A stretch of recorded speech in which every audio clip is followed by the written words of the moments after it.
So শুক্রবারে ঝাঁকানাকা set আমার camera 1% charge কেন, কি অবস্থা। ভাগ্যেশ আমি এই জন্য এই জুতোটা পরে বেরোইছি। পারফেক্ট গ্রুপ থাকা দরকার। আর আজকে যখন প্ল্যান করছি আমি মাওয়া রোডে যাবো, তো যাবোই সোজা কথা, যেটা কোনো কথা হবে না। এখন খুব শীঘ্রই একটা গ্রুপে জয়েন করব। কি অবস্থা, একটু গ্যাপ দেয় না কিছু, জানা যে যার মতো আগাইতেছে, একটু গ্যাপ দিলে চলে যেতে পারে। আস্তে, তুই তো মেরে দিবি আমারে ভাই।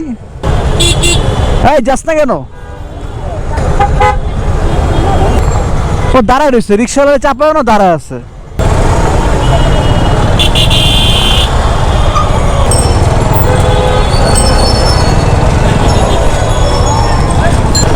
চল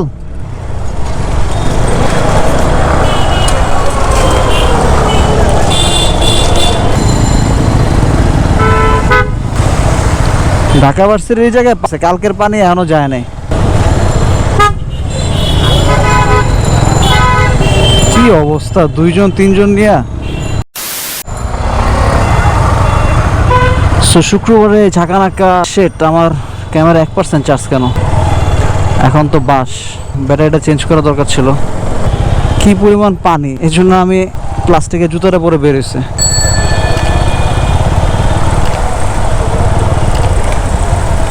এখন ওইখানে পানি এখনো কমে নাই। কি অবস্থা, ভাগ্যেশ আমি এই জন্য এই জুতোটা পরে বেরোইছি। যাক, দিনের বেলা মাওয়া যাওয়ার কথা ছিল, দিনে তো প্ল্যান হইলো না, হয়েছে সন্ধ্যার পর। সন্ধ্যার পরে আমার বাইকটা নিয়ে যাচ্ছে মাওয়া, ঘুরে আসি ধলেশ্বরী ব্রিজ পর্যন্ত। আর কি করার, এই হলো অবস্থা।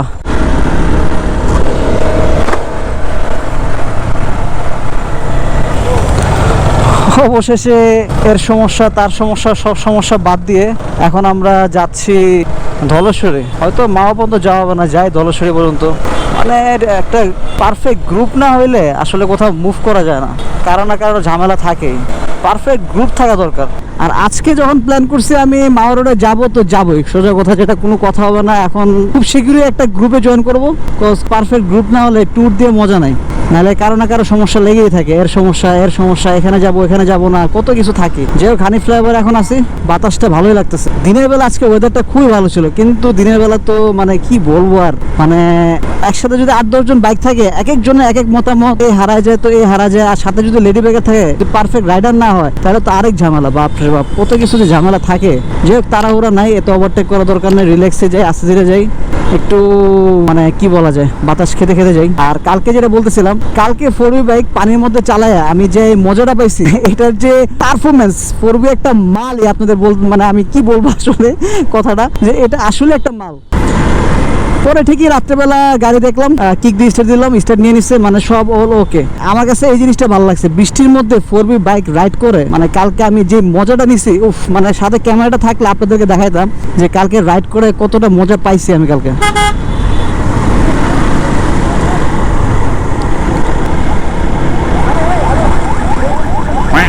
কি চলবে না? হ্যাঁ চলবে না কেন? যাবে যাবে যাবে, আজকে 4V চলো চলো। আমার ব্রেকিং প্যাড শেষ এখন।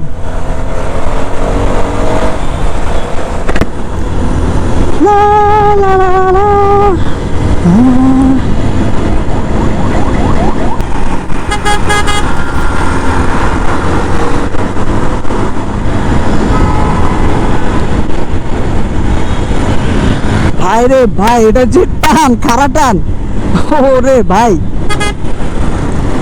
মানে গাড়ি হালকা পিকআপ মারলে গাড়ি যেভাবে ভাগে, এটা রাতের বেলা। আর রাস্তা একটু ভিজে আছে, সো একটু আস্তে ধীরে যাওয়াটা ভালো, বিকজ রাস্তা ভিজা, ওইভাবে গাড়ি জোরে চালানো যাবে না। আর এখান থেকে এই যে ডান থেকে বামে মুভ করতে গেলে একটু প্যারা খাওয়া লাগে, তো একটু সাবধানতার সাথে গাড়িটা চালানো লাগবে। বাইক চালানোর সময় অবশ্যই লুকিং গ্লাস ফলো করবেন আপনারা, বিকজ অনেক বাইকারই দেখছি ম্যাক্সিমাম লুকিং গ্লাস ফলো করে না। তারা হয় ডান দিকে ঘাড় ঘুরাবে, নাহলে বাম দিকে ঘাড় ঘুরাবে। লুকিং গ্লাস খুব কম ফলো করে লুকিং গ্লাসটা। এই জিনিসটা আসলে মানে মানে আমার কাছে মনে হয় লুকিং গ্লাস ফলো করার এটা অভ্যাস করা উচিত, কারণ আপনি হঠাৎ করে ডান দিকে ঘাটটা ঘুরাবেন, এটাতে অ্যাক্সিডেন্ট হওয়ার সম্ভাবনা থাকে বেশি। আর এই যে বাম দিকে মুভ করবো, এই যে এই জায়গাটা একটু রিস্ক, এই যে দুই ব্রিজের মাঝখান, যে এই জায়গাটা একটু রিস্ক, তো একটু আস্তে ধীরে মুভ করা লাগবে বাম পাশে। গাড়ির স্পিড এখন আমার 50, মনে হচ্ছে গাড়ি টানতেছে, বলতেছে আমাকে আরো জোরে টানো, এমন একটা অবস্থা। 4V যে খারাপ টান, আসলে কথা ঠিক, 4V খারাপ টান। এই যে একটু আস্তে ধীরে বাম পাশে মুভ করা দরকার। এই বৃষ্টির মধ্যে এই জায়গাটা পারাপার হইতে গেলে একটু রিস্ক থাকে, অ্যাক্সিডেন্ট হওয়ার সম্ভাবনা থাকে সবচেয়ে বেশি। আর এই রোডে মানুষ যে বাইক চালায়, আল্লাহ। সরি, আমার অ্যাপাচি ব্ল্যাকি আমার বাইকটাকে নিয়ে আমি এখন মাওয়া এক্সপ্রেস ওয়েতে যাচ্ছি। যাওয়ার খুব ইচ্ছা ছিল আমার বাইকটা নিয়ে, এখনো ঢাকার বাইরে ওরকম কোথাও যাওয়া হয় নাই। এই ঢাকার পাশে পরেই তো এখন মানুষ মাওয়া যায়। আমি আগে রেগুলার মাওয়া যেতাম, বাট এখন মাওয়া যাওয়া খুবই কম হয়। আর আজকে মাওয়া যাওয়ার প্ল্যানটা হয়েছে, সো আমি একটু এক্সাইটেড ছিলাম যে মাওয়াতে যখন যাচ্ছি বাইকটা নিয়ে একটু রিল্যাক্সে যাবো, রিল্যাক্সে ট্যুর দিব। মানে সিঙ্গেলে রাইড করে আসলে একটা মজা আছে। পিলিয়ন থেকে সিঙ্গেলে যখন আপনি রাইড করবেন এটার মজাই অন্যরকম। সো হানি ফ্লাইওভার থেকে নেমে পড়েছি টোল প্লাজার সামনে, এক্সপ্রেসওয়েতে আমরা উঠে পড়েছি। আমার ভয়েস হয়তো একটু কম কম শোনা যাবে।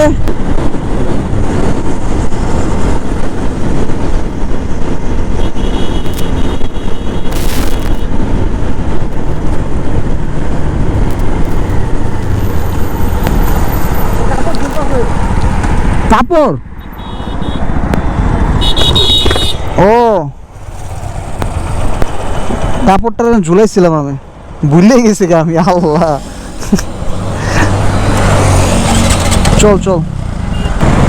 সো আছে V3 আর দুইটা 4B। আরে পুরো মাথা নষ্ট রাইড হবে আজকে পুরা। আজকে রাইডের কোনো মিস হবে না, আজকে উড়া দূরে রাইড হবে। হাই এক্সপ্রেসের আমার গাড়ির টপ পারফরমেন্সটা আজকে আমি নিব। ঢাকার বাইরে যাওয়া হয় না তো কি হয়েছে, এক্সপ্রেসওয়েতে চলে আসবেন, গাড়ির মজাটা নিয়ে নেবেন একদম। তো আজকের গাড়ির মজাটা হয়তো আমি এক্সপ্রেসওয়েতে নিব সিঙ্গেল রাইডে। মানে এমন টাইমে আমার হর্নটা কেটে গেছে কালকে।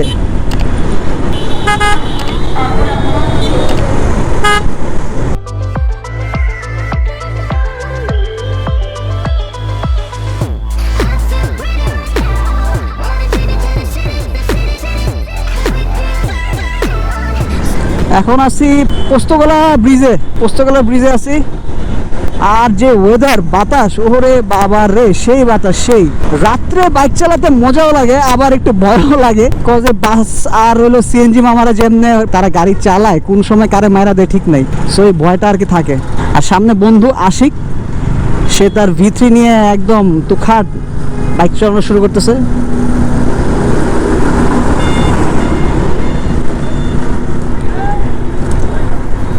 দেখেন পোস্তগোলা ব্রিজের উপরটা দেখেন, খালি দুই পাশ মানুষ আর মানুষ, দুই পাশে তাদের বিনোদন কেন্দ্র এটাই হয়ে গেছে। ও রে বাইরে ভাই, এখানে ডিভাইডার করে দিছে নাকি আবার, দেখছেন? মানে আমি যদি ভুল করতাম তাহলে তো এই ডিভাইডারের মাঝখান দিয়ে বাইকটা আমার উঠাই দিতাম। গাড়ির পারফরমেন্স আমি এখন মোটেও ইনস্টল করেছি। আরে বাইরে ভাই, এই গাড়ি আমার প্যারা দিতেছে কেন বুঝলাম না কাহিনী।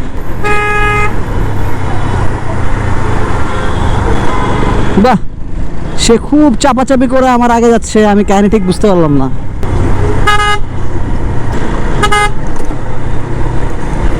যাক, কোনো জাম নাই, কোনো ঝামেলা পাইনি আপাতত। সো ওই প্রাইভেট কারটা খুবই চাপ দিল আমাকে। সো ওর চাপ দেখে মনে হলো যে না, ওর চাপটা আর ভালো লাগলো না। ও গাড়ির মানে টান আর পারফরমেন্স তুক্ষার সেরকম মনেই হচ্ছে না যে আমি রাইড করতেছি, বাতাসে উঠতেছি গাইস। গাড়ির পর্যাপ্ত পরিমাণ আলো না থাকলে রাইড করতে একটু প্যারা হয়ে যায়। পিছনে আশিক আছে,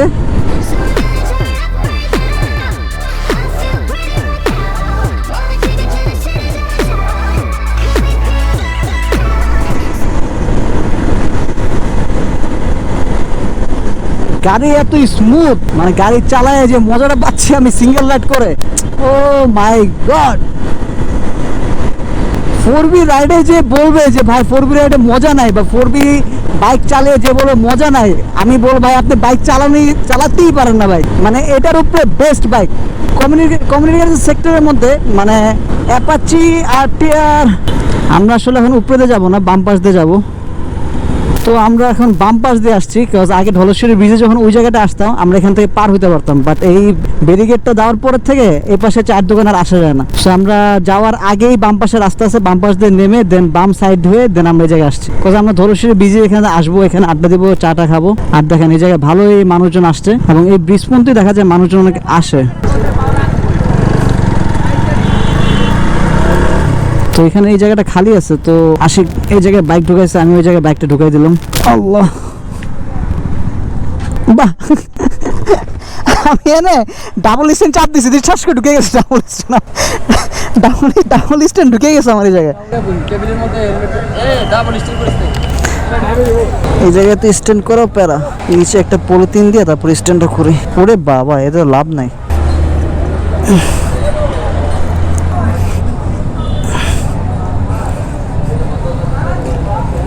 এবার ঠিক আছে। ওরে বাবারে, বাইকে টাচ লক লাগানোর পরে থেকে কি যে শান্তি, কোনো প্যারা নাই। চাবিটা খুলে ফেলাবো, অটো লক, কোনো প্যারাই নেওয়া যাবে না। এই যে দেখেন ধলস্বের এখানে, ওরে বাবা ব্যারিকেড টেরিকেড দিয়ে এই জায়গাটার মধ্যে। আগে যখন আসতাম আমরা এখানে বাইকটা রাখতাম, রেখে এই জায়গার মধ্যে আড্ডা দিতাম। আজকে এই পাশে আড্ডা দিছি, এখন ভালোই মানুষ এই জায়গায় আসা শুরু করছে।